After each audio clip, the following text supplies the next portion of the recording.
Hi friends, welcome back to our channel. Friends, నిన్న night match Canada versus Ireland మధ్య match అయితే జరిగింది కదా. సో కెనడా 12 రన్స్ తేడాతో ఘనమైన విజయాన్ని సాధించి ఐర్లాండ్కి చెక్ పెడుతూ వాళ్ళ యొక్క ఫీల్డింగ్ స్కిల్స్ని బయటకు తీసి ఎందుకు మేము గెలవలేము అన్న కాన్ఫిడెన్స్ని వాళ్ళ వైపు చూపెట్టి మొత్తంగా అద్భుతంగా కట్టడి చేసి విజయాన్ని అయితే వాళ్ళ సొంతం చేసుకున్నారు. ఓకే ఫ్రెండ్స్, ఇక player of the match award అయితే ముందే చెప్తున్నాను, మన నికోలస్ కెప్టెన్కి వరించింది. ఓకే, ఇక లేచి చెప్పుకున్న మనం మ్యాచ్ వివరాలకు వెళ్ళిపోదాం. Let's move to the topic.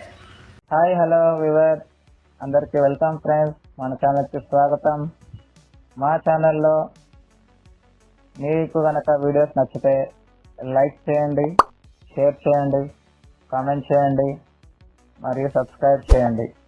మరిన్ని నోటిఫికేషన్స్ కోసం పక్కనే ఉన్న బెల్ ఐకాన్ని ఆల్ పైన ట్యాప్ చేయండి. ఆల్ పైన ట్యాప్ చేయడం ద్వారా మేము చేసే ప్రతి వీడియోలని, తాజా వీడియోలని నోటిఫికేషన్లో పొందగలరు. టాస్ గెలిచిన కెప్టెన్ ఫీల్డింగ్ ఎంచుకున్నాడు. ఐర్లాండ్ కెప్టెన్ ఫీల్డింగ్ ఎంచుకున్న తర్వాత మంచి పార్ట్నర్షిప్ అంటే రాలేవు. కెనడాకి 12 రన్స్ దగ్గరనే ఫస్ట్ వికెట్ అయితే పడింది. జాన్సన్ 6 రన్స్ వేసి అవుట్ అయిన తర్వాత ఆరన్ జోన్స్ తను 14 రన్స్ వేశాడు. సో 2 వికెట్స్ కోల్పోయిన తర్వాత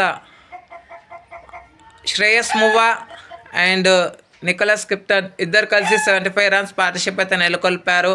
128 దగ్గర థర్డ్ వికెట్ పడింది. థర్డ్ వికెట్ పడ్డ తర్వాత క్రమక్రమంగా ఫాస్ట్గా వికెట్స్ అయితే కోల్పోవడం జరిగింది. కానీ శ్రేయస్ మువ్వా మాత్రం అన్ఫార్చునేట్లీ తన యొక్క 15 అయితే మిస్ చేసుకున్నాడు 1 రన్ షాట్లో. కానీ అద్భుతమైన కంబ్యాక్ లాస్ట్ ఓవర్లో ఐర్లాండ్ ఇవ్వడం అయితే జరిగింది. మెకార్తీకి 2 అండ్ వాన్కి 2 వికెట్లు అయితే రావడం జరిగింది. అనంతరం లక్ష్య ఛేదన ఆరంభించిన ఐర్లాండ్కి మాత్రం మంచి స్టార్టే వచ్చింది. కొంచెం యావరేజ్ అని చెప్పుకోవచ్చు. 26 రన్స్ పార్ట్నర్షిప్ అయితే రావడం జరిగింది. ఎప్పటిలాగే పాల్ స్టిర్లింగ్ 9 రన్స్ వేసి అవుట్ అయిన తర్వాత బాల్ బిన్ని కూడా త్వరగానే వెళ్ళిపోయాడు. తర్వాత హ్యారీ టెక్టర్ 17 రన్స్ వేసి అవుట్ అయిన తర్వాత 50+ స్కోర్ ఉన్నప్పుడు 6 వికెట్స్ వరకు కోల్పోయింది. కానీ 7th వికెట్కి మాత్రం మంచి పార్ట్నర్షిప్పే చేశారు. డాక్రెల్ అండ్ మంచి పార్ట్నర్షిప్ అయితే చేశారు. 30 and 34 అంతే. కానీ లాస్ట్ ఓవర్లో 17 రన్స్ కావాల్సిన నేపథ్యంలో 1 వికెట్ పడడంతో 4 రన్స్ మాత్రమే వచ్చాయి. సో మొత్తంగా 12 రన్స్ తేడాతో ఘనమైన విజయాన్ని సాధించింది. గార్డెన్కి 2 వికెట్లు,